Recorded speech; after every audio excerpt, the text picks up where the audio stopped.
Italy? Whiskey? Ah, Italy beer! You could never unlock my secret. Oh no! Suddenly, hello, Libby!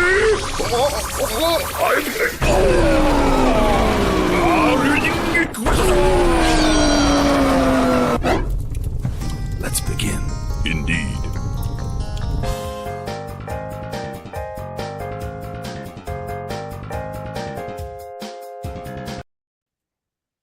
Hello, everybody, and welcome to Honey Badger Radio. My name is Brian, and this is the Fireside Chat. And today I am blessed with two guests. Micah Carroll is here to tell his story, and Arvis Owens is doing like support, I guess. he's there to support. Color commentating. Yes, to help us sort of stay on track so we don't get distracted. So, this is part of what appears to be turning into a series, which I totally am fine with, of speaking with various victims of, false allegations, or at least victims of getting a lack in due process in the military.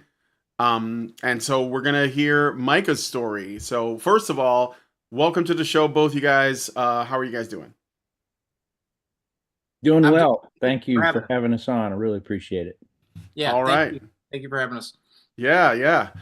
Okay, so I guess we'll just start with your story, Micah. It's kind of it's crazy. It sounds crazy from what I heard. So tell us what happened. Where did it all begin? So the beginning is joined the Air Force in '98, intelligence by trade, deployed quite often. It was, as you know, and most people know, a lot of conflicts throughout the world, and we were constantly traveling around the world to police humanity. But one of my deployments in 2009 to Afghanistan, I had a gut feeling based on conversations with my wife that there wasn't something right about her situation at home. I felt like she was becoming more and more distant, and I just had a feeling she was not being faithful. And towards the end of my deployment, I talked to my commander, told him about the situation, and he agreed to let me go home a few weeks early to see if I could try and salvage my marriage and figure out what was going on. I didn't tell any of my family that I was going home early. I just went, and I got home. Nice surprise, nice reunion. Hanging out with my kids. My kids informed me that there was a man that had been coming over to the house and hanging out and staying the night. And of course, I confronted my wife about it, and she proceeded to tell me that she had been having an affair and that she was going to leave with him and start a new life. So let's back up for a second. Okay. So was this going on because you were like maybe on deployment or something, or you were like away for periods of time? I mean, I can't really speak for her, but most people have affairs due to loneliness, probably, and maybe lack of relationship with their significant other. Being that I had deployed, that would have been my sixth deployment, I believe, in 10 years. I'm sure that had something to do with it. Being gone all the time. I had just deployed for a year to the desert in 2008. I got home in May of 2008. The military moved us from Colorado to Alaska in November of 2008. And then in February of 2009, I deployed to Afghanistan. So it was just like back to back, and I knew that our relationship wasn't the greatest, and I wasn't the best husband. I'll freely admit that. But I just knew that I probably shouldn't go on this deployment, and I asked the Air Force to find somebody to replace me for this 2009 Afghanistan trip, and they refused to do it. And well, that bit me in the booty. Yeah. Okay, so your wife was disloyal, and part of it had to do with you weren't like, and I'm not even blaming you for it because this is just the nature of the beast. Like, you wanted to serve your country, so this is what you did. She knew this when she got entered, into the relationship, right? I mean, and then I guess she was surprised that that meant that you weren't going to always be around. And this isn't praising or condemning anything. I'm just stating the reality of the situation. So she cheated on you, and then she told you about it. What? Just out of curiosity, what gave you the sense that something was wrong? Well, first of all, let me tell you that she shouldn't have been surprised about anything because she was active duty herself. So, um, Mm, and she actually had been in the military longer than me, about 2 years longer than me. So, she knew exactly what she was getting into. And so I'm not going to defend her at all on that, right? right. But it's just one of those gut feelings, and I was intelligence. I did, some human behavior specialty type stuff while I was active duty, and um, I have that instinct going for me. But I also think it's just natural if for us humans to sense when something's not right, and I knew that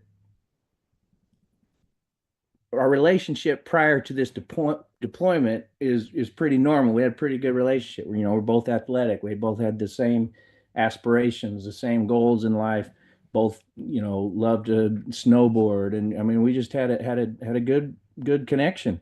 And when that connection seems like something is being wedged in between, you know, in between you know that there's something outside of our relationship that's affecting your connection, and that's what I felt when I was in Afghanistan. Mm-hmm. Mm-hmm. All right. So okay. So you find out what happens next. So she moves out, and she left me and my three children at the house and took off with this guy. So she Now, just left, no divorce papers, no court battle, no nothing. apparently Okay. that was going to come later. She had a place to stay and she didn't want to be with me anymore, so she left.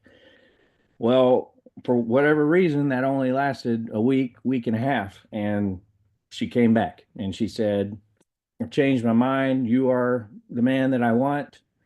Let's start over and try this again if you'll have me." And I'm like, okay. So we did, and to symbolize a new start, I don't even know if that's a thing or not, but we did it. We moved to a different house and to a different town in Alaska, and to try and have a new start, a fresh start. And shortly after we moved into our new house, she got orders to deploy.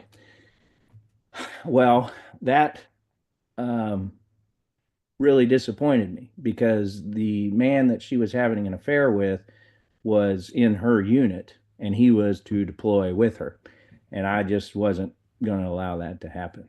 So I went to her leadership to say, "Hey, look, here's what happened while I was deployed, and now you're trying to deploy her with the same guy, and I just would appreciate it if you would either take her or him off of this deployment so they're not going and hanging out again and ripping our family apart again." Um, Is this kind of thing normal? Like, I mean, I know that, like if this was a civilian workplace, there'd be, it's like a conflict of interest. There could be some issues, especially if the relationship goes sour. In companies, they usually separate people if it comes to that. So is this sort of like abnormal that they would deploy her with this guy? well, they weren't aware of the affair. Oh, they weren't. Okay. Yeah. Right.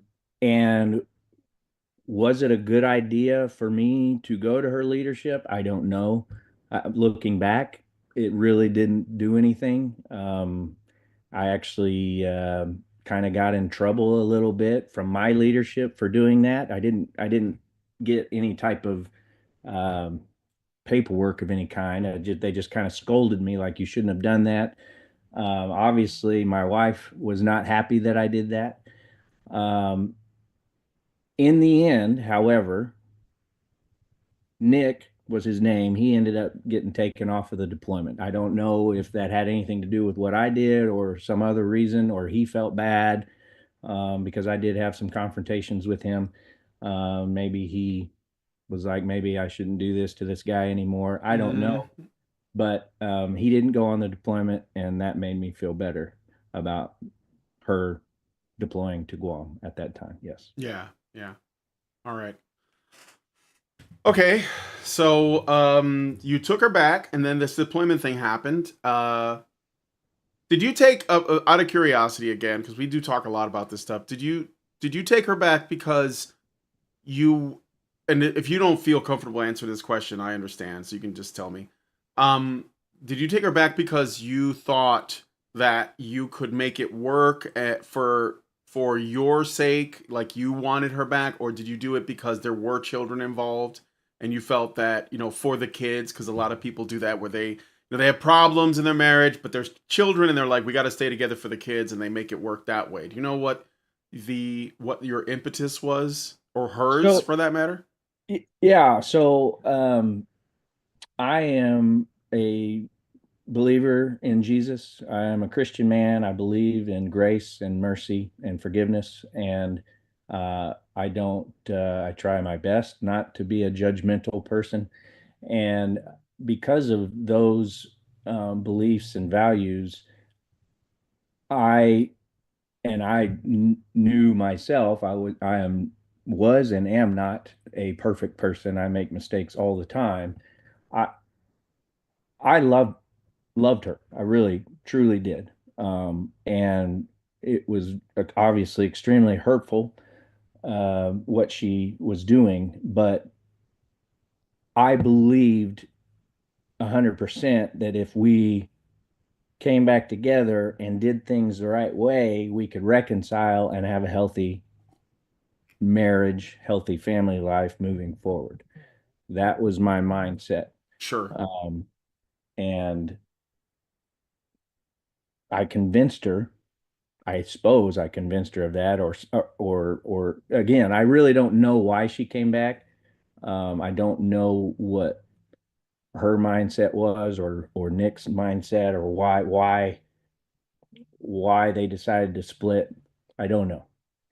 Uh, but at that time, it didn't really matter to me. All that matters is that she was back and she was willing to work on our marriage, and I Right. was grateful for that Yeah.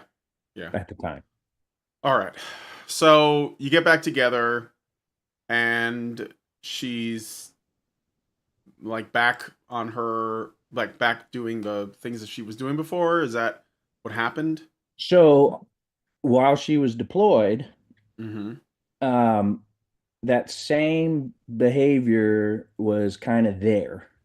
And I questioned her about it, and she's like, no, we're just taking advantage of this Guam environment. We're going on a lot of hikes and fishing excursions and boat trips and just exploring in our off time. And I'm sorry, I'll try to do better about calling and so on and so forth. Well, and I was like, okay, that's fine. But then one of the wives of somebody else in her unit called me and said, hey, I was told that my husband and your wife are having an affair over there in Guam, and I figured you should know about it.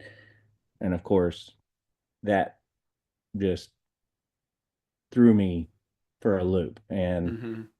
at that time is the time where I decided to buy a quote unquote nanny cam for my house for her return, and so I could get proof of this. So I knew in my mind that it was happening, and then I could then figure out what I was going to do, whether I was going to give her one more chance or whether I was going to just immediately file for divorce. I didn't know at that time.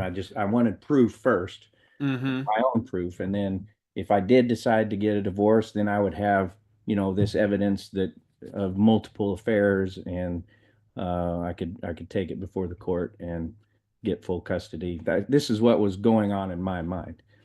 And I just needed to know what was happening so I could make the decision for my future. Right.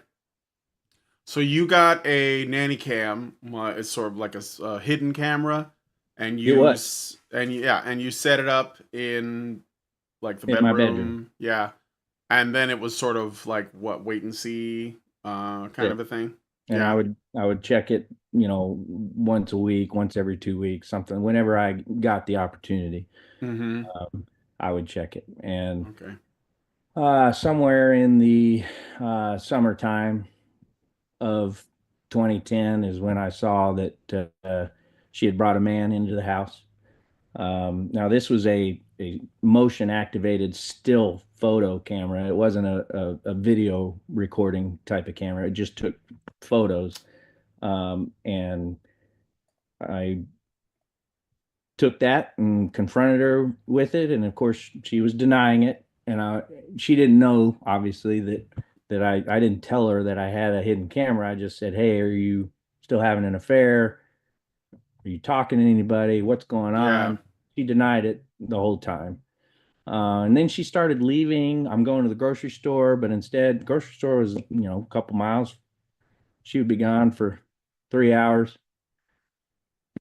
and at that time, I didn't have any tracking type, find my phone type applications, or Yeah. technology. So um, I was just rolling with it, trying my best to be a father and a better husband, and it just didn't work out.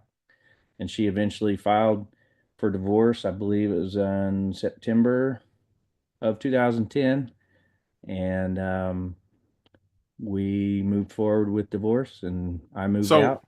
so she got caught and then she filed for divorce. Correct. So she initiated.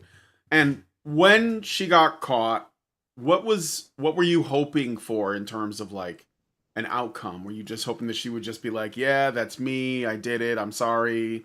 And then I'm gonna change or whatever, or like I don't know. I'm just curious. Like what because I can already see where this is going just based on how she took initiative to file after this, because I don't know if you know what I mean. Yeah.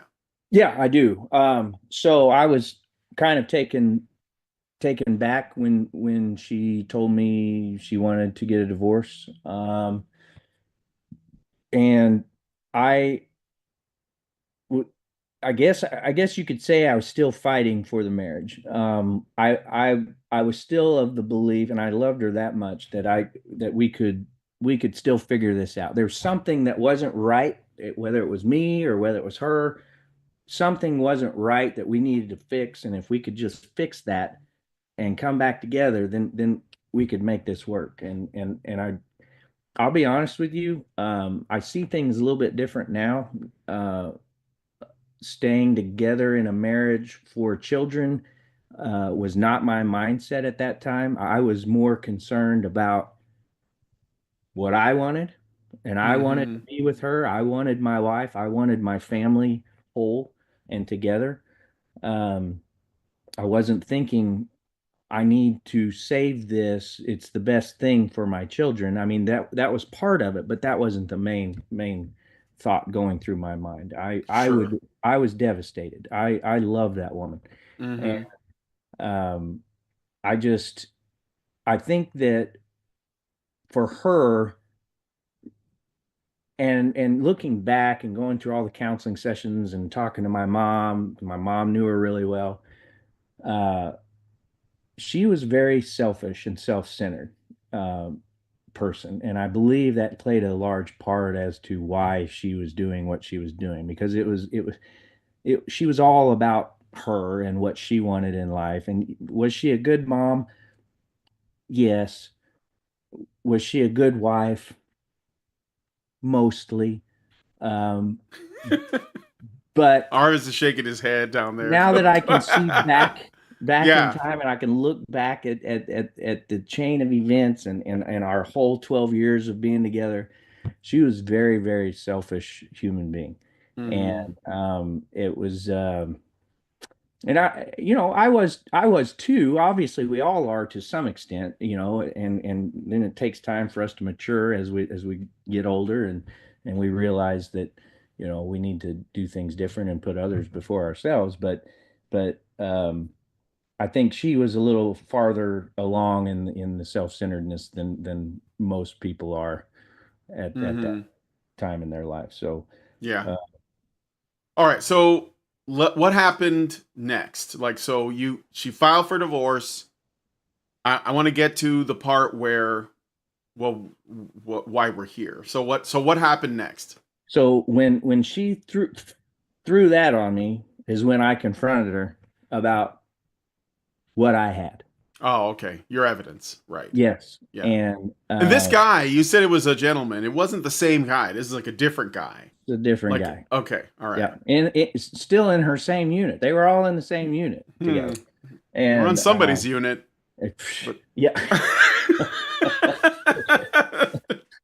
Arvis, you want to piggyback on that one? I will piggyback, and you know what? I've been listening, sitting on my hands. Micah is amazing. He's so kind, to where I put her in the bad wife category, because not only does she have the one, she has the second one, and he's on deployment. He is, risking his life. He can't do the mission. He's a danger to himself and his unit.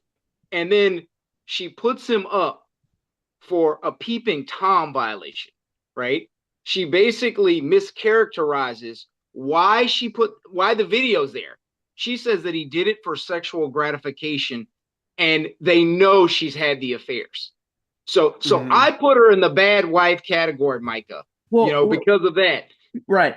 Sure. We're not to that point yet, but yes, I Okay, see I where we're just wanted. going. I was sitting here. Okay. Yeah, All right. yeah. As long as we're gonna get there. We're getting there. Yeah, We're getting I'm there. We're building getting up there. to it. Yeah. So, um, so I confront her about this person, and she's just done at this point. She's ready to move forward with this guy and get a divorce. And I had no choice but to just do it. So we get the divorce, and in Alaska, uh, it doesn't take a lot to get a divorce. You file paperwork, and within 30 days, you have a letter in the mail from the judge saying you are divorced. Congratulations, move Mhm. forward, press on with life. So the child custody stuff, when we had submitted a parenting plan and we both lived in the same area within 5 miles of each other. So in Alaska, they were very gracious with the child custody. We had 50-50, everything. Kids went back and forth all the time. Everything was gravy, so on and so forth. However, I deployed again in 2012, and I got orders to Texas while on this deployment. So I'm like, okay, well, I'm not going to Texas without my children. I want full custody. I don't believe Holly uh, having an affair in the house with in front of my children while their father is out of the country. To me, that's just terrible parenting.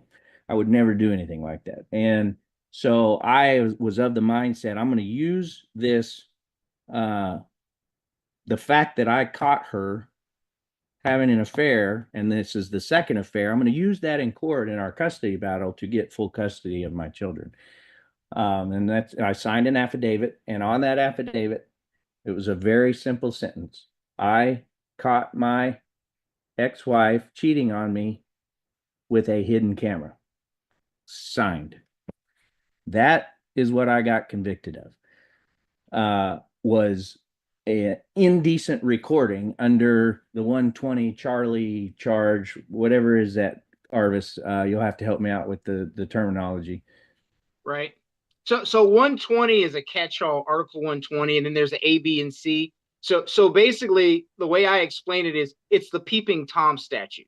So if someone were to put a camera inside of a women's restroom, for instance, or a shower, so it's all about intent, though, Brian. So it's the military knew she had multiple affairs. She admitted it, right? So they went to court arguing that his intention for putting the camera there was sexual gratification when they knew that was not true. Right. Yeah. And this is we're talking about the military courts Yes. still? Yes, Okay. we are. Kind of All right, skipped ahead a little bit, but Yeah, it's okay. so in that child custody battle happened in 2012 in the state of Alaska. I eventually lost that custody battle. She got full custody because I would be in Texas and she was staying in Alaska, and they thought it was in the best interest of the children to stay with their mother, like most courts do. So I moved to Texas, and then about a year later, my ex-wife and her new husband, of whom the same guy she was having an affair with, moved to Utah, and then we had to go adjust our visitation with the courts based on that. And so then my children would visit me during the summers down in Texas, and which was perfectly fine. You know, it was great. We had a great time. Well, during a 2014 visitation, my children informed me that they wanted to move to Texas to be with me and my new fiance, Erica. And I was like, okay, great. Just when you get back home, talk to your mom about it, and let's start the conversation and see if we can't work it out. Well, they were like, well, we don't want to talk to her about it. We want you to. We're scared. She gets mad. And yeah. How old were the kids at this point? Out of So curiosity. this was in 2014. So I had a 13-year-old, a 12-year-old, and a 10-year-old. Okay. And they're old enough to kind of know at that point, and the courts somewhere around the age of between 10 and 11, 12 time, the courts will listen to a child's testimony and sometimes let them make the decision of which parent they want to live with. Well, since they were scared, I was like, okay, well, let's just write a letter to her, and while you're here, and then you can take it home with you, and then when you go to school, you can just set it on the kitchen counter for her to see it and read it, and then let her read it, and then you guys let her cool down during the day while you're at school, and then when you get home from school, maybe then you can talk about it. So that's what they did. Well, my two older daughters did. My son, 10-year-old, he didn't really want to write anything. He said, let me just ride this wave with my sisters and we'll see what happens. So, well,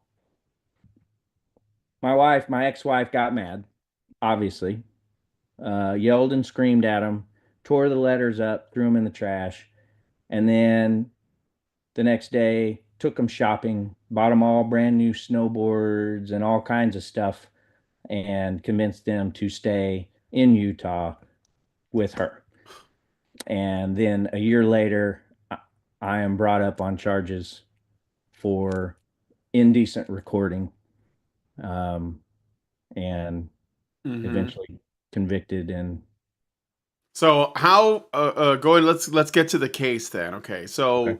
Indecent recording. I've seen some things going around where, you know, this kind of stuff would fall under the category of what people call revenge porn. You know, if you know what that is. It's more like an internet thing, but it's essentially sort of like, you know, let's say you are you know, you're a girl, you're a young lady, and you put your, you know, sexual content online, and then somebody shares it even though it's online. And so you know, there's a gray area there, because if it's on the internet, then it's on the internet. But there are ways that these people would like that people who feel that they're victims of this will, you know, exploit the system. Yeah, go ahead, Arvis. What were you going to say? And I'm familiar with that statute. What I want to say in Micah's case, though, he didn't share it with anyone, right? And again, what most people don't realize is that the law is intent. So she knew what she had done. She knew why, and she even admitted in court. So she's called to testify, but the military won't let the jury hear that she's having an affair. So he can't introduce that as evidence. They excuse them out, and she admits she's having an affair. And oh yeah, you know what the guy does? He says they weren't. So one of them perjured themselves in a military court, and the other admitted to adultery. What I want your audience to realize is the military can send you to jail and give you a dishonorable discharge for adultery. But if you're a victim of sexual assault, then all is forgiven. So what some people do is they use it as a get out of jail free card. So they know they could be prosecuted, and so they will charge someone else. And once they're designated a victim, true or not, all of their sins are forgiven, so to speak. And so, again, going back, the prosecutor knew she had an affair. She admitted it, had those multiple affairs. The court knew, but the jury did not. And so they argued a story that they knew wasn't true. They go, hey, he did this for sexual gratification, right? And he was not allowed to defend himself and say, no, my wife was having an affair, and they knew that information. And then they took that to send this man to jail, give him a bad discharge, and then now he's on the sex offender registry for the rest of his life.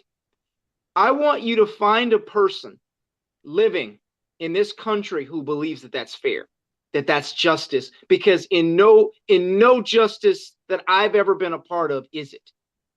And I just want to draw attention to the pressure the military was on, Senator Gillibrand and others, to get a conviction in a case like that, right? They knew the evidence pointed to something different, but they put it aside and said, no, he was doing this for sexual gratification. So not revenge porn, not peeping Tom. His wife was having multiple affairs. Right. He had gotten information, and again, they knew it, Brian. That's the thing. It's one thing not to know, right? It's to argue a story without knowing the truth. But when you know the truth, you know what she was doing, and you do that, you make her and him, her new husband, the victim. They get VA benefits. They get forgiven of any, they call it collateral misconduct that they've done. And they help them with job employment and things like that post-military. And then contrast that to what that does. Micah is the victim. Absolutely. In every county in this country, Micah Carroll is the victim. And you have to ask yourself, if the American people can't trust the military to be fair with their sons, then how can they keep you safe? 3 questions to explain that. If the best and brightest, and I'm talking about on the men's side, if they know that they won't be treated fairly, will they join? I say no. Second question. If the best and brightest who are in, because some are going to join, if they join and find out they won't be treated fairly, will they stay in? I say no. And then last question, it's if the best and brightest won't join, and the best and brightest will leave when they find out they won't be treated fairly, who will be left to defend you? And do you feel safe now? Yeah. Yeah. Speaking of evidence, Brian, I was convicted with the only piece of evidence being my signed affidavit. They confiscated my laptops, my phones, everything. They looked everywhere, tried to find anything else to convict me of and to throw me away forever, or to find this video or find evidence that I had distributed this picture of my wife with another man, which, by the way, they were fully clothed. I never had a picture of them without any clothes on, by the way. That's another key piece of information in this. I got convicted of a sexual crime when there was zero sexual activity and there was zero evidence of anything. They convicted me based on an affidavit of me saying I caught my wife cheating on me with a hidden camera. That's it. That's insane. Like that I mean like it that is insane. And it seems to me just another example of essentially in this case the military, they just want this to go away, so they just like, and they don't want to look bad, right? They don't want to be a stain on them, so they throw you under the bus essentially, and they just go through the case as quickly as possible. Did you well, real quick before I continue, I want to ask people, if you're watching, send us a super chat or a super chow if you have a question or statement for our guest, Micah Carroll or Arvis Owens. Appreciate it, guys, and thank you for joining the call or this show. So, what happened next? Arvis, do you want to say something? Go ahead. I want to add to that, because not only what the military did to Micah was horrendous, they've done it to thousands of other men just like Micah. I want to say that. And then the second thing, and I'll be quiet for a little bit, is that what's terrible on top of that is Micah still lives in the state of Texas. He applied to be removed from the registry based on how he was convicted. And I don't want to put words in their mouth, but the gist of it was they said, yeah, we don't believe you deserve to be on, but we're going to keep you on as a courtesy to the military. So that's how even worse this thing goes, is that people outside of the military know how wrong it is, and they allow the injustice to get worse. Yeah. I have a very good relationship with the sheriff in my county, and most of the people that work under him, because I have to go there multiple times a year to renew paperwork, to renew a driver's license, so on and so forth. And they are all on my side. They actually helped me write my packet to the Department of Public Safety in the state of Texas to remove me from the registry, because they believed, based on all the information, and the sheriff department was given my part of my record of trial, the conviction sheet and all that stuff. And the exact words, Arvis, were from the response from the Department of Public Safety in the state of Texas was, we are going to honor the Air Force's decision. We are not in a position to overturn any decision made in a military court of law, which is baloney, right? They do have the power, and they are in the position to say, hey, this isn't right. This person is now a civilian living in the state of Texas under our purview. We do have the authority to remove Micah from the registry, but they didn't want to admit that for whatever reason. It's like any case, and Arvis, you can attest to this, any case that involves sexual misconduct, very few people in leadership positions want to step up and do the right thing to help men as myself that have been in this position, that are being railroaded by the system. It's a very sad story. So I just want to say this to further support what Mike is saying is, not only do we know that the state of Texas could do this, we have another young man who lives in the same city, was in the same service, was also falsely accused, and the state of Texas removed him from the registry. So I know they could. The state of Virginia removed me when they investigated my case and said, wait a minute. And again, I still have the conviction, because what the military does is, not only do you get convicted, you get something called titled. And I want your listeners to understand, even if they were to take a Chapter 10 where they were administratively separated, or if they go to non-judicial punishment, we call that Article 15, they will still put something in your record to make you titled, which looks like you were convicted. So we have men who were found not guilty in court. They still can't find employment because they're titled and it looks like they were convicted. They can't buy a firearm. They can't join police departments. They can't work with children. They can't sponsor a foreign spouse to be a U.S. citizen. There are so many different things that they do. And again, they know. They know. Yeah. And I know they didn't review my case, the Department of Public Safety, because about 2 to 3 hours after I sent my package to the DPS, I got a response. There's no way they could have reviewed the case and made a decision in that time. I think it's a matter of who you get when you get them, and what kind of mood they're in, whether they're willing to even do their job or not. Yeah. All right. So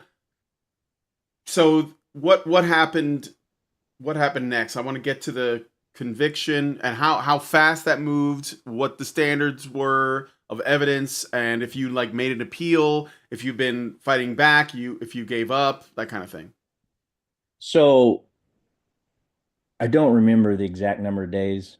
Um, the court martial lasted, I believe it was 5, maybe 6 days. Seemed like a long trial.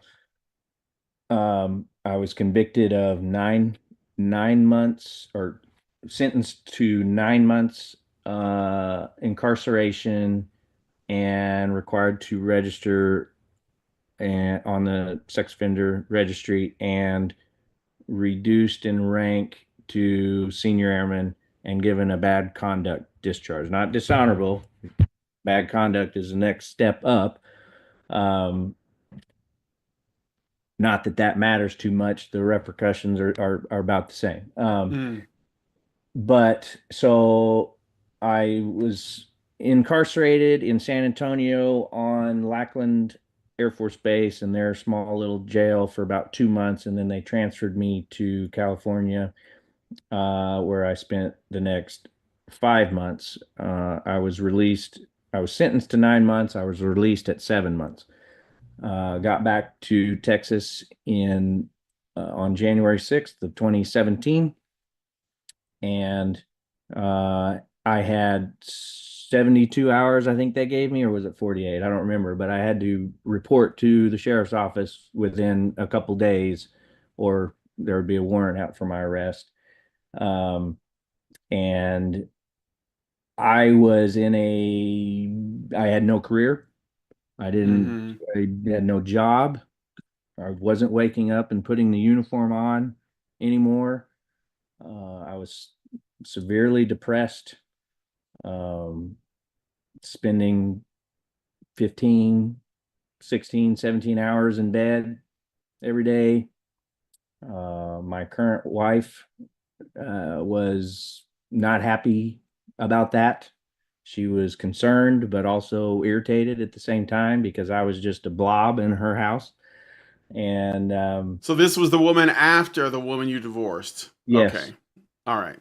And it was a very difficult struggle for me for a good year before I finally started coming around, working, having social life again, doing things that I love, like hunting, fishing, golfing. Yeah. It took a good year before I was able to hop back up and start acting like a human being again. I don't remember when Arvis reached out. I'm not sure when that was. Arvis, do you? We like 2020 or 2021, I think was it was either early 2021 or late 2020. And I want to draw your attention to one thing. I'm not sure it applies in your case, Mike. I vaguely recall that it did, but Brian, in a lot of these cases, the jury members, we call them a panel in the military, have been so disgusted that they've actually come to some of us to say, look, we had to do it based on what the judge did here. And Micah, can you speak to that? Was that what? I can't recall if yours was one of those. Yeah. Well, yes, they didn't. Some of my panel members didn't go to you. I actually was going to a church on the west side of San Antonio, and it just so happened that one of the panel members, who used to also be somewhere in my chain of command, I don't remember. I remember who he was. He approached me at church and said, I want you to know that our hands were tied. We were told that we had to convict, and we gave you the lowest possible conviction and sentence that we could based on the information that we had. And if it was up to them, they would have set me free, but they were basically required to get a conviction. So this sound. Brian, Oh, I was gonna say it sounds like some top-down stuff was going on, and you said that the panel, the jury, jury member, yeah, yeah. the jury member was telling you that this is from on high. We have to do this, and we're sorry about it. Okay, I just wanted to get. I mean, it pisses me off, but I'm not gonna rant about it because I'm obviously not the person affected. But this is clearly an injustice, and part of me is like, well, why don't you also step up and like make some noise about this? But I'm not gonna do that. So anyway, you were gonna say, Arvis, before I interrupted. So I was gonna say, so I want your listeners and people watching this wherever they are to consider this. How would you ever trust the military again with your son if you knew with 100% certainty? I want you to imagine that from top down, they looked almost like a quota system to get convictions on men, regardless of what the evidence showed. And I want to back that up a little bit. There was pressure.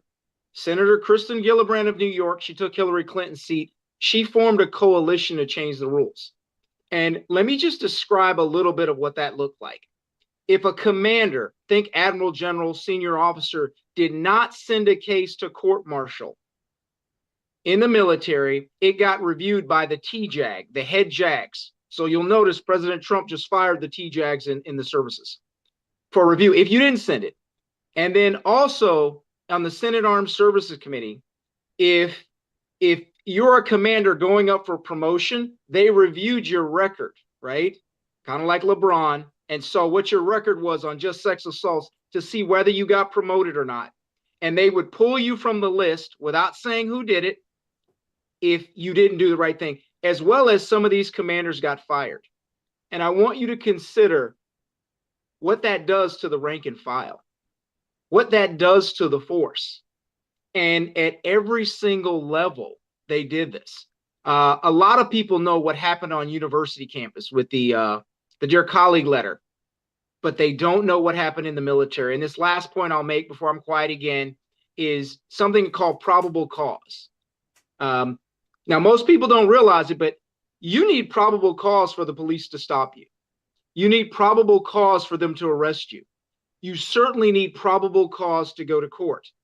The military is the only entity in the United States that can send a case to court without probable cause. We have a report, we can share it, where this 1 year, 40% of the cases went forward without probable cause.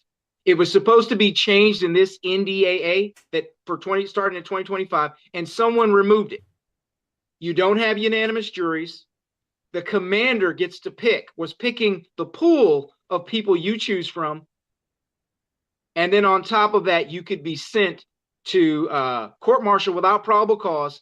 And then if you're found not guilty, they can do a board of inquiry. They get multiple bites at the apple, and your accuser gets paid, gets employment opportunities post-military. They get VA benefits. And guess what? They typically get custody of children, houses, etc. And all of their activity is forgiven. Anytime. And I say that point because victims advocates will say there is no perfect victim, but yet they want the accused to be perfect for him to get justice. And that is such a disappointing thing. Is the difference between us and those groups is we are and they are or. Let me explain. We believe you can support true victims and support people who've been falsely accused and wrongly convicted. They believe it's one or the other. And that to me saddens me at a level. And we see things like the Johnny Depp situation. We see it now with Blake Lively and Justin Baldoni. You see people, when it's a celebrity, they want to come and says, we support you. We've seen the evidence. Who does that for the military? You want them to keep you safe, but who keeps them safe? Well said. Um, I wanted to say, with regards to all of the ways in which victims are, let's say, serviced by the military, it sounds like they're incentivized to do this stuff. I mean, when you think about it. So I'm wondering, do you know if this is like common knowledge, like that, if your ex-wife knew that if she went once you came forward and you confronted her about this, is it possible that either A, she knew, oh, well, now I can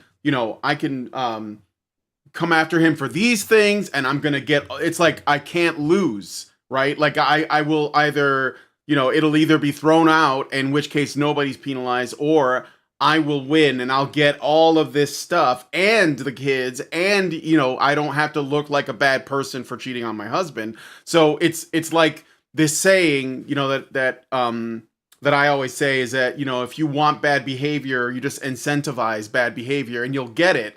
And that's what usually happens. Like, why the divorce courts, whether you're talking about real courts or you're talking about kangaroo courts in the military and on college campuses, whatever, it's almost all the same framework. It's the same foundations on all of them, which is essentially, if the man is accused, we're just going to believe victims. And that's just the reality, because it comes from a feminist academic background. That's why, and I think that it's one of these things too, when the people like Gillibrand, they're saying we have to get convictions because data, I mean, I always bring this up, but it's always worth bringing up and reminding people of the reason why is because of these Mary Koss studies that were done back in the day, that were printed in Ms. Magazine and these other,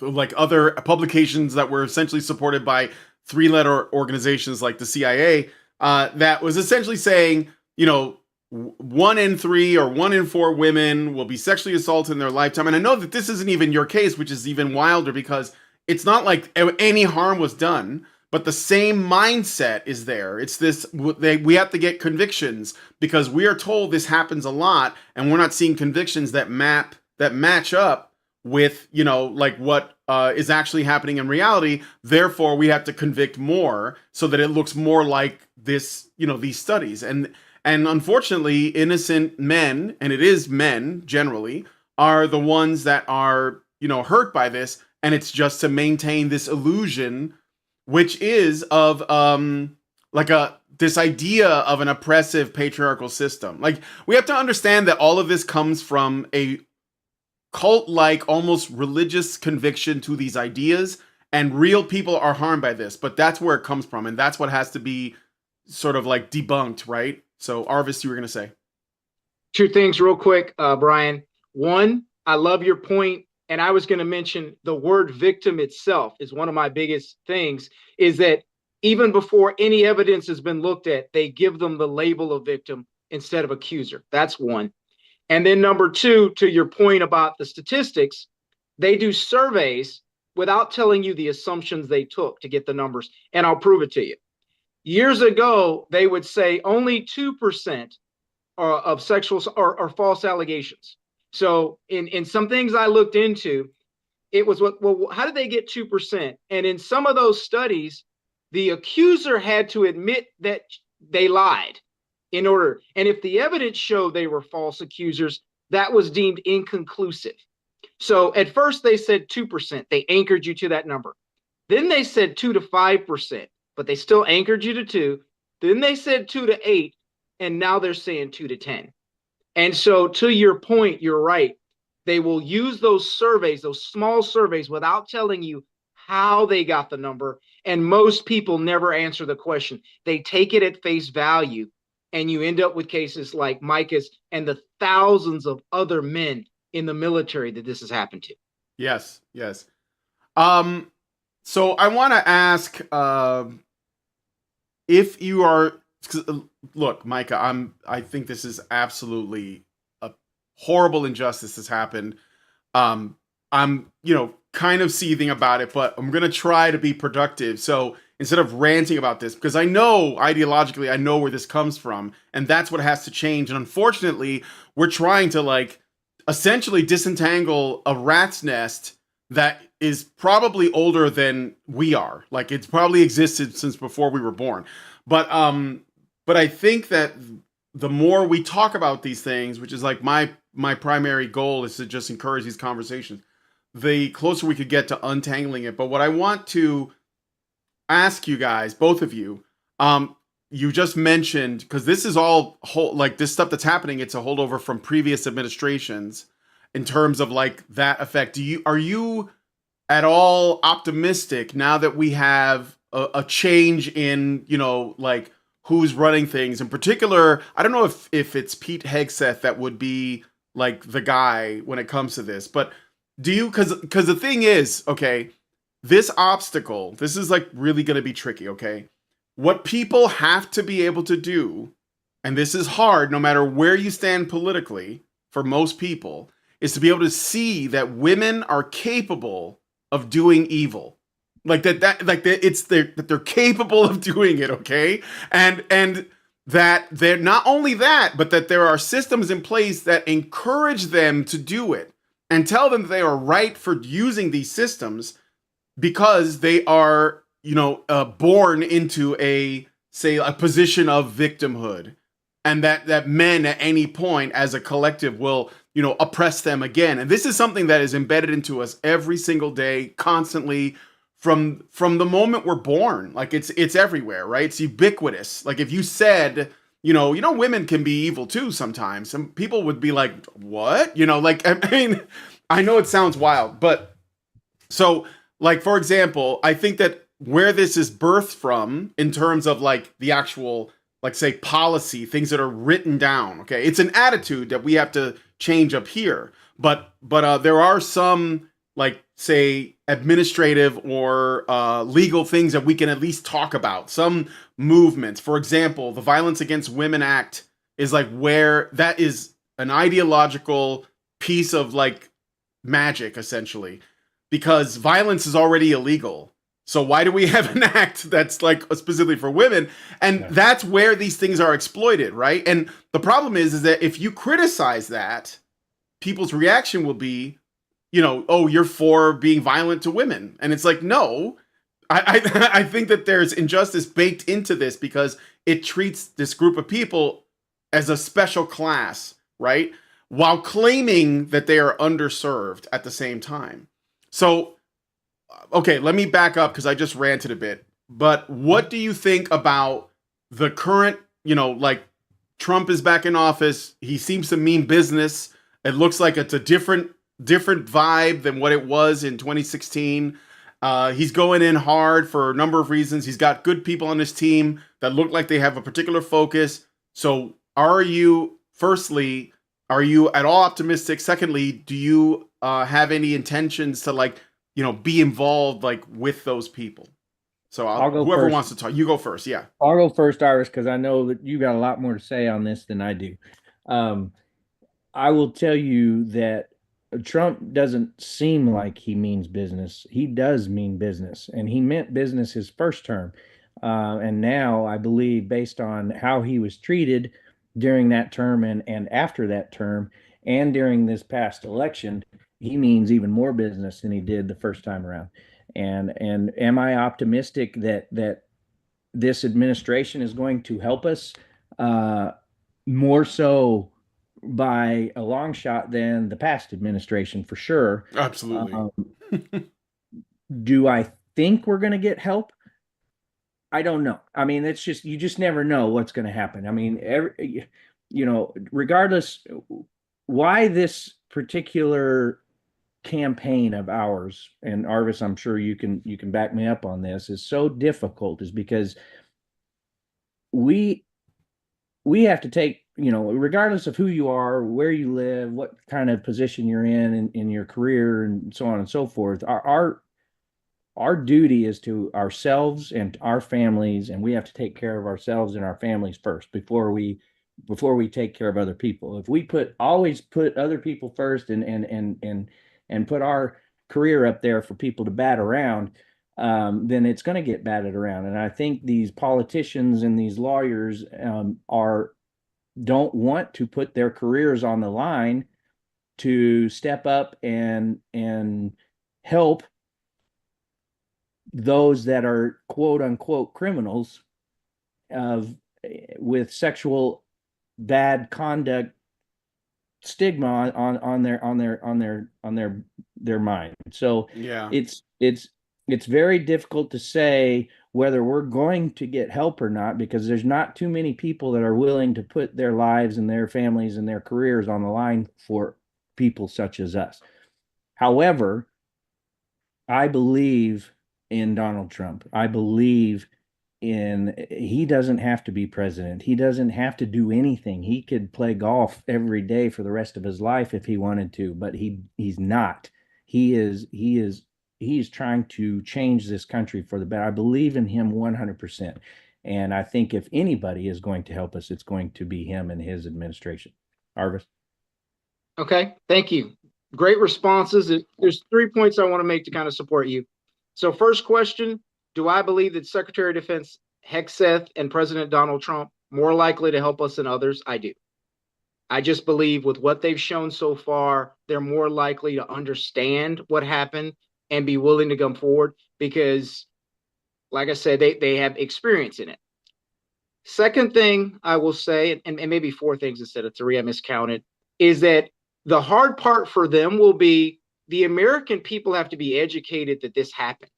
I mean, so the hard part for them is to do it without first ensuring the American people are educated to know what happened. And that's a challenge because, again, I'll ask your audience, how can you trust the military again if you know that's happening? So it's an all-volunteer force. So if it's an all-volunteer force and you know they're doing things like this, are you going to let your son join? Or how could you? And we don't advocate for people not to join. We say, ask the recruiter, what are you doing for false allegations and wrongful convictions? How easy is it to get sharp? So educating the people. Another thing is that women have to say enough. Women have to say, we believe, true people who have been assaulted, but we also know that there are some people who make false allegations and they should be punished too. And I'll parallel that with Title IX. So we remember all the changes to Title IX by the previous administration. And then there was one change where women said enough, and then it reverted back. You guys know what that change was? It was transgender athletes playing women's sport. Yeah. So they were okay when you took away the due process from men, right? So they were okay with all of the other changes, but when they did that one, they said enough, and it changed, right? And then the last thing I will say too is you said it earlier, Brian, that it takes a mental shift to understand this, like what happened.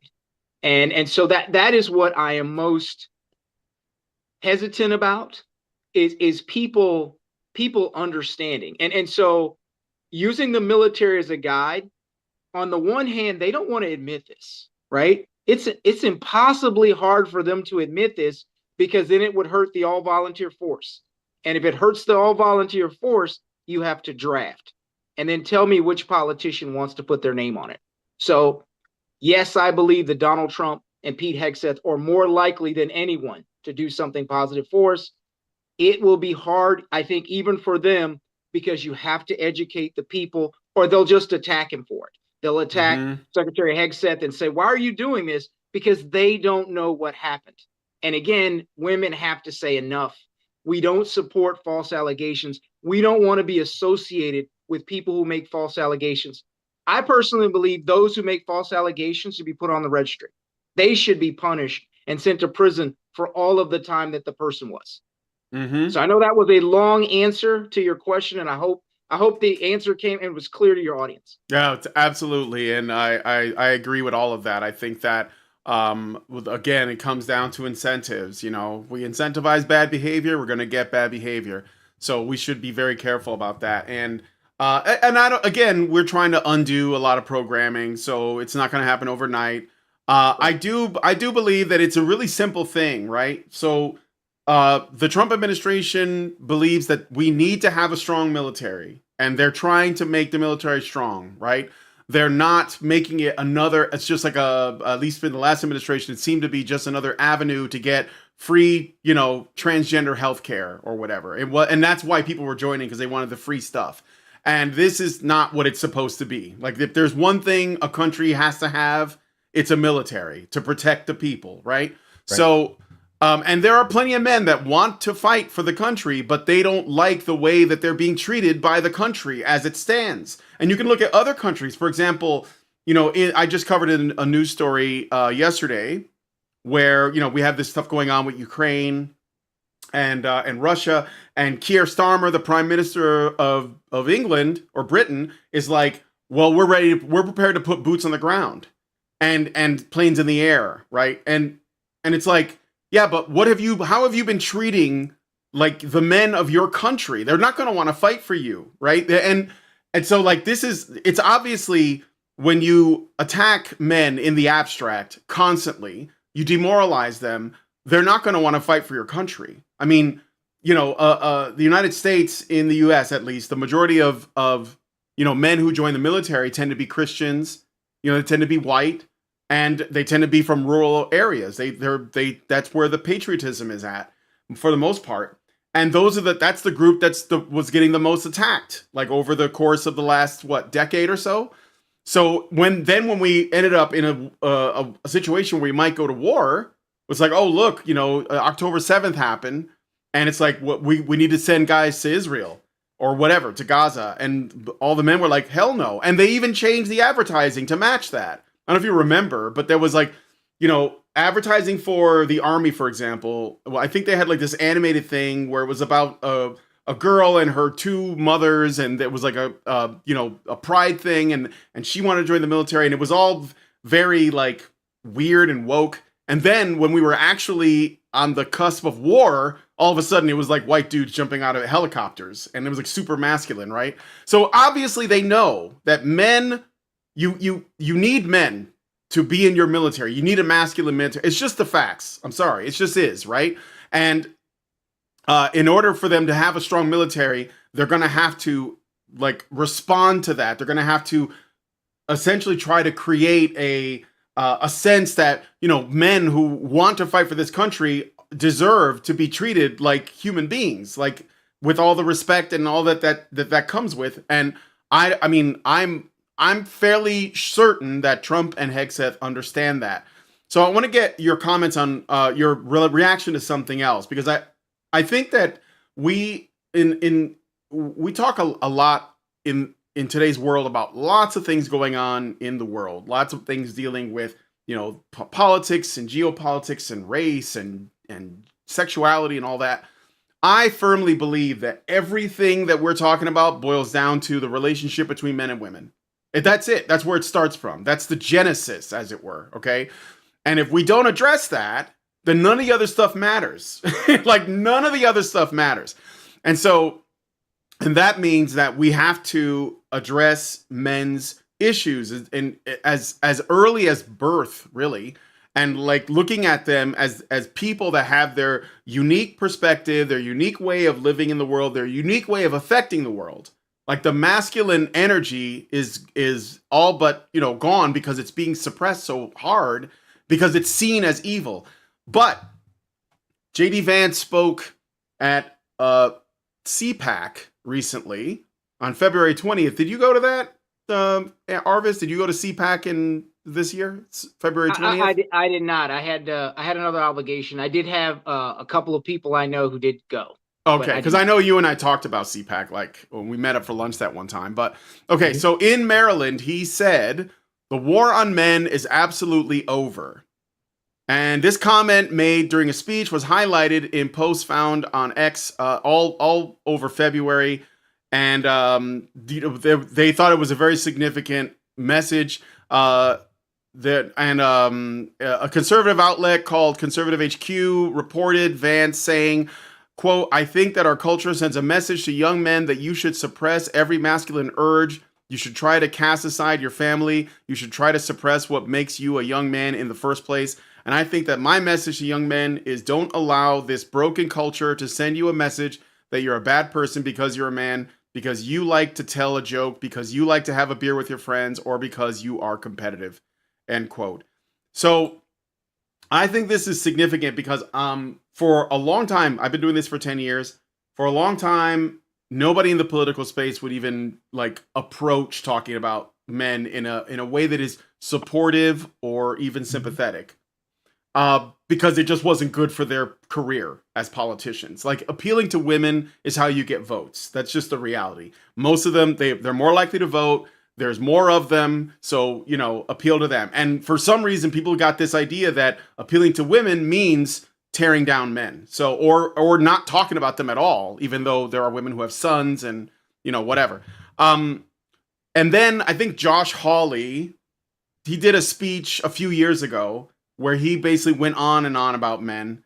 And I was like seeing this, you know, I remember even Trump at one point in his first term, he said men have a lot of problems and we should be like talking about this more. And I thought that was great because it meant that people are starting to like find their spines and say something, because this is extremely important. So what do you think about JD Vance's words there? And I know they're just words, but you know, I'll jump in there. So one, it's encouraging. What I was thinking about as you said it was starting January 1st, 2025. It was in the last NDAA.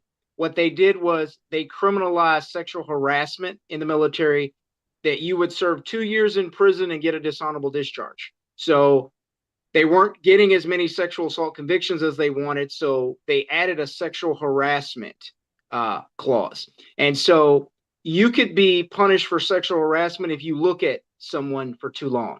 I don't know if it's 3 potatoes or 4 potatoes. If you were to tell a dirty joke behind a closed door, let's say, and someone on the other side heard that you didn't know, that constitutes sexual harassment. And so you're right. I hear what he's saying, and that's very positive. And the action, though, to take those laws and rules and really take a hard look at them. And then I'll add this piece with it. It's one thing to say we're going to stop doing something, and another to say we're going to address the people who have been impacted. The metaphor I use is an arsonist. Imagine an arsonist has burned thousands of homes, and then they go, okay, someone talks to them. They're not going to burn any more homes going forward. But do they repair the homes that they burned in the past? Right. So I think you got to have both of those. That's what I would add. And then my last point about why it's healthy to have this conversation about men. We have people inside the military. I'm working on an interview for one now who've shared with us that the suicide rate among men getting these false allegations is going up. It's through the roof. And so what he is saying is important. And I can't stress enough how women, we would like them to get on board. Again, we support true victims. We believe that no one should be sexually assaulted or harassed. But again, until we get both coming together saying enough, they're never going to make that change. Mm-hmm. We've got a long ways to go. It's so bad. So look, Brian, I'm a competitive golfer, and we have a fairly large tour down here in South Texas that with a lot of competitive golfers, and they're mostly civilians. There's a few military that participate, but most of them are civilians. And the thing now is men are so scared. Even not just military, but civilian men are now so scared to even say you are first on the scene to a car accident. Men are scared to even help a female that has been injured or is choking or whatever the issue is. Daniel Penny. They've seen stories and seen yeah, other men go to prison for trying to help somebody in distress because they and then the woman turns around and charges them with some type of sexual assault or harassment or whatever it ends up being. It's absolutely ludicrous. Yeah. I mean, you guys again on point. Arvis, you unmuted. I guess you wanted to say something else to that. Again, I'll use the Blake Lively, Justin Baldoni situation, which people may be aware of in the news. Is my understanding, and I can be wrong, was she alleged sexual harassment because he came into her trailer while she was pumping breast milk, and he produced text messages and evidence to show that she invited him to come to her trailer and said, I'm only pumping breast milk. And then when he got to the door of the trailer, knocked on it to come in, he said, are you sure? And he had a witness, and she said yes. And that, but it's the idea that she feels empowered enough to make that allegation in this environment, that we've created that environment that she feels that I'll get away with this. I think I'm comfortable. And again, we don't know the details. I'm speculating, but I'm going by what's been out there. It's look at what he's had to do to respond to this. Mm-hmm. Look at what Johnny Depp had to do to respond to that. And what about all of the men who suffer in silence, who don't have the resources? They don't have a fan base. And so it is amazing to me in a way that I can't even explain. Yeah. But it's yeah. Yeah. They've done studies that show that suggest anyways that false allegations of sexual assault, the psychological harm that does to someone who's falsely accused is on par with someone who's actually been sexually assaulted. Like if you remember when Brett Kavanaugh was up for the Supreme Court and there were people slinging allegations against him and he was weeping, I believe at points. He was likely very traumatized. It's tremendously stressful on the individual and all of their relationships. Can you imagine what his kids were going through? Can you imagine what his wife was going through? You know, that maybe even got to the point where they were questioning this. Like this is like it's not something you play around with. You know, this does real Brian, harm. I was thinking about something Micah said, to where we have men in our group who cannot be alone with women they're not related to. You know, he talked about accidents. They can't date, nor do, and they have trouble dating if they wanted to, because women, what are they to think when they see, hey, you've been convicted of this, and you have to convince them you were falsely accused. So they no longer trust, you know, being around women at all. And we've had people describe to me that they have more PTSD because of that false allegations, to your point, than they do from combat. Mm-hmm. At least they knew who the enemy was in combat. Yeah, right. And they could fire back. Mm-hmm. With this, they cannot fire back. I'm one of those people, Arvis and Brian. I am one of those people. And the effect that this situation has had on my life outweighs the effects of what I went through in Afghanistan and Iraq and Kuwait and all the places that I've been. I mean, just that stuff's still with me, for sure. I will never forget. But when you're away from home, you kind of go into those situations thinking, well, I'm doing this away from home. I'm going to get this done, and then I'm going to go back home to my safe haven, to my refuge, and I'm going to be safe again. That's not the case anymore. Mm-hmm. I don't feel safe anymore. And I used to be a very generous and helpful guy. And now I have to think before every situation, what's going to happen to me if I get involved in this situation? Am I putting myself and my family at risk again by getting involved in this situation? And it's sad. It's a sad state that we are in. Yeah. Well, one last question, Micah. Are you still in contact with your children? I am not. It's a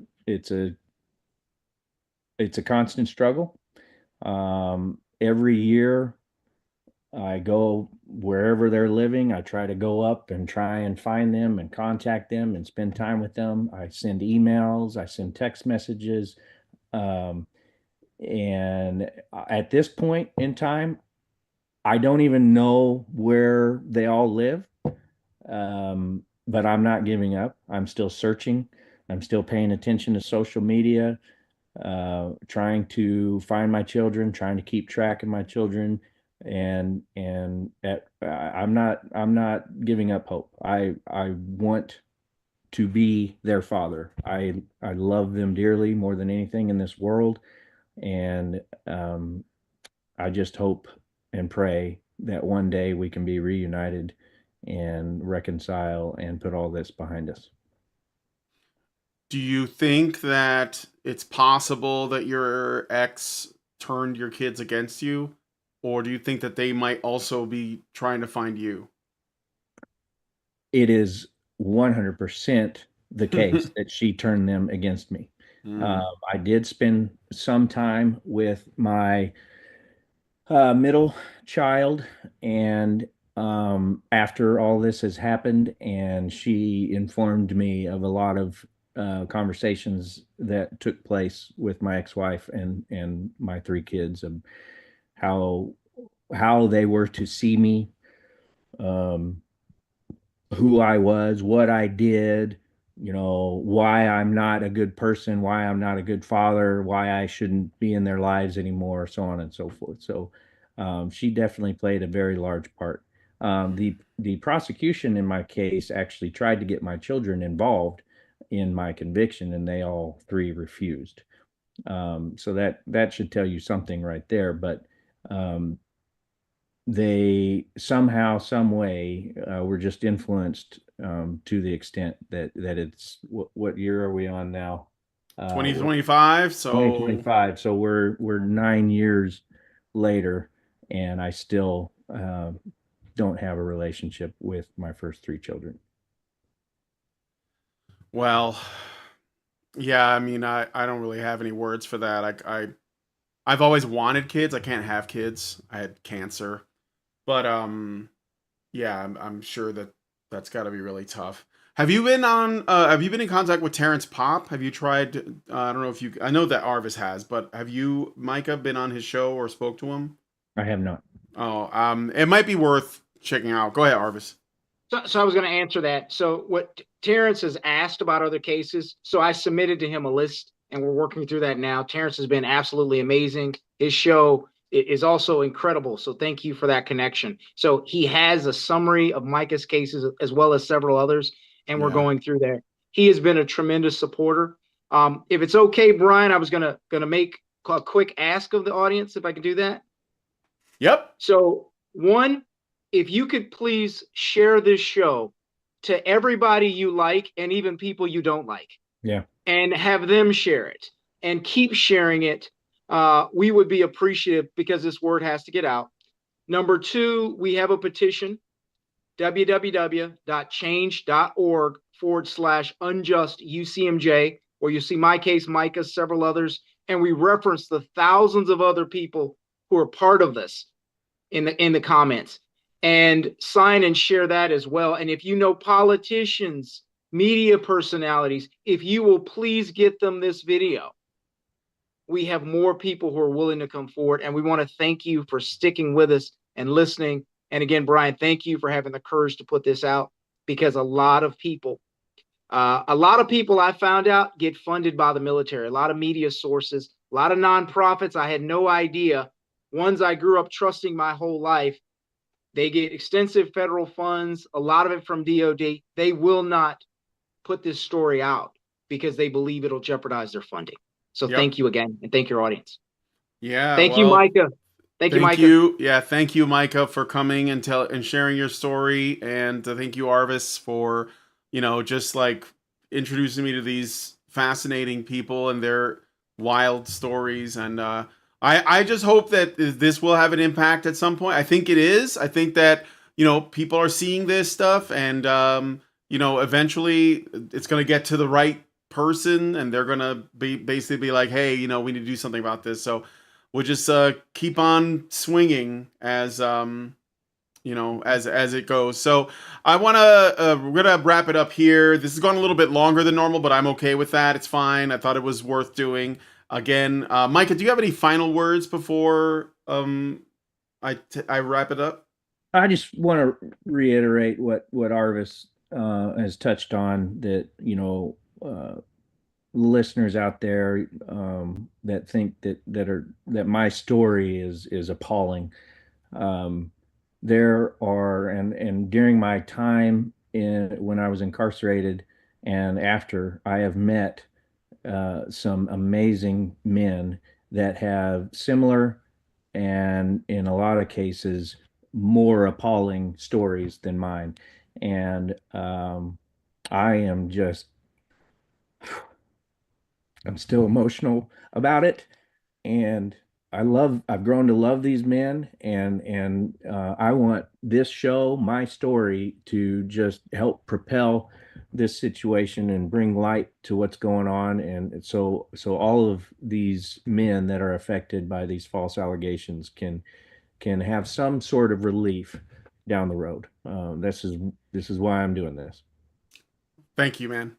Thank you so much for sharing this with us. It's really a treasure. And all right, so we got to wrap it up here, guys. But please be sure to share this video. You know, it's like the one thing I ask. And if you can't, or I mean, if you're able, give this a like, and so that maybe it'll, you know, do a little bit more favorably in the YouTube algorithm.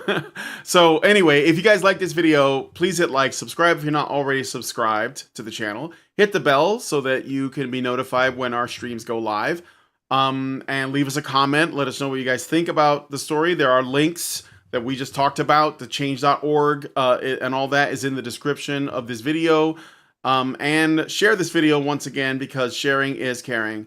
Thank you to Micah and Arvis for coming on the show. Thank you guys for watching, and we'll talk to you guys in the next video.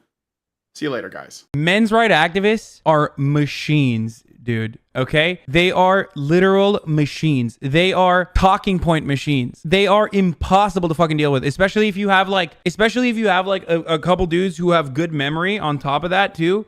Holy shit, you're fucked.